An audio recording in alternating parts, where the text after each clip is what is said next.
ইন্দার হাত থেকে বাড়ির দলিল কেড়ে নিয়ে রাঙা প্রমিতার হাতে তুলে দেয়। হ্যাঁ বন্ধুরা, রাঙামতি তীরন্দাজের আজকের গল্পে দেখানো হবে একলব্য আহিরিকে ফোন করে।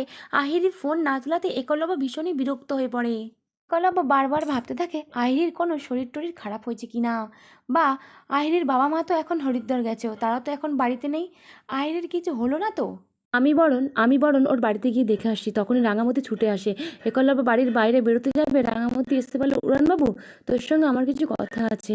একলব্য বলে, এখন কি কথা আছে? আমি বরং তোমার কথা এসে শুনবো।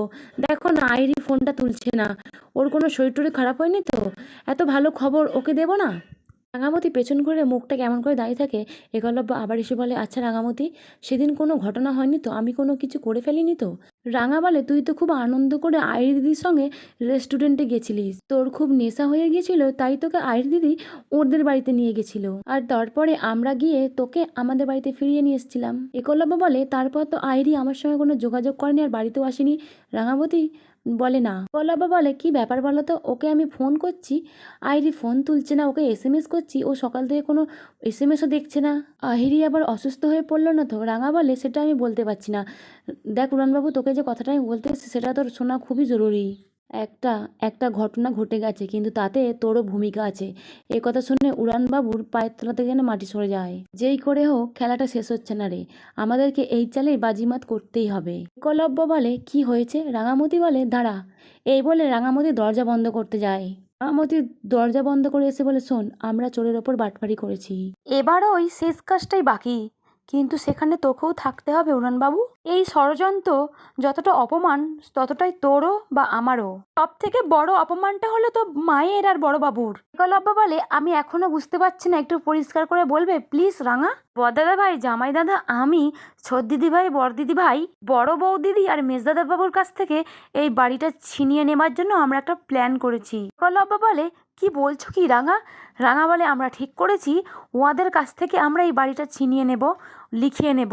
এইবার আমি যা বলছি মন দিয়ে সেটা শোন। দুজনের মধ্যে সেই একই পরামর্শ হয় কিভাবে বাড়িটা ছিনিয়ে নেবে, কে কেমনভাবে সাজবে, কে কী ছদ্মবেশ নেবে, সব কথাই বুঝিয়ে দেয় ভালোভাবে একলব্যকে রাঙামতি। রাঙা বলে, সব কথা বুঝতে পারলি? একলব্য বলে, বাহ বাহ, তুমি সব কিছু এত কিছু এগিয়ে করে ফেলেছো, আমাকে তো একবার বলতে পারতে। রাঙা বলে, আসলে উড়ানবাবু, তুই চাকরিটা নিয়ে এত ব্যস্ত ছিলিস, তাই ভাবলাম তোকে আর এইসব কথাতে জড়াতে যাব না। যাই হোক, আমরা নিজেরা সবটা করে ফেলেছি, আর উয়ারাও টোপটা গিলে ফেলেছে।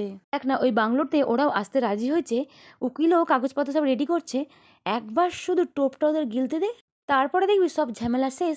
তারপরে আমরা এই বাড়িটা ফিরে পাবো, আর মাকে আর বড়বাবুকে বাড়িটা ফিরিয়ে দেব। আর তারপরে মেজদাদাবাবু আর বড় বৌদিদি যা ঠিক করার মা আর বড়বাবুই ঠিক করবে। একলব্য দুটি হাত দিয়ে রাঙাকে ধরে বলে, ভেরি গুড রাঙামতি। এই বলে একলব্য রাঙামতিকে বুকে জড়িয়ে ধরে। রাঙা বলে, উড়ানবাবু জানিস তো আমার কি ইচ্ছা করছে? বড় বৌদিদি আর মেজদাদাবাবুকে মনে হয় এই বাড়ি থেকে ঘাড় ধাক্কা দিয়ে বার করে দিই। একলব্য বলে, রাঙামতি, এবার হয়তো সব কিছু ঠিক হয়ে যাবে, আমি আবারও চাকরিটা ফিরে পাচ্ছি, এবার দেখবে সব কিছু আগের মতো হয়ে যাবে। আমি তো ভেবেছিলাম সামনের এই দুর্গাপুজোটা আমার আর আমার পরিবারে খুব খারাপ হতে চলেছে। রাঙার হাতটা একলব্য টেনে ধরে বলে, তুমি সেটা রাঙামতি একদমই বদলে দিয়েছো। এই বলে দুজন দুজনের চোখের দিকে তাকিয়ে যেন মুখই ফেরাতে পারছে না।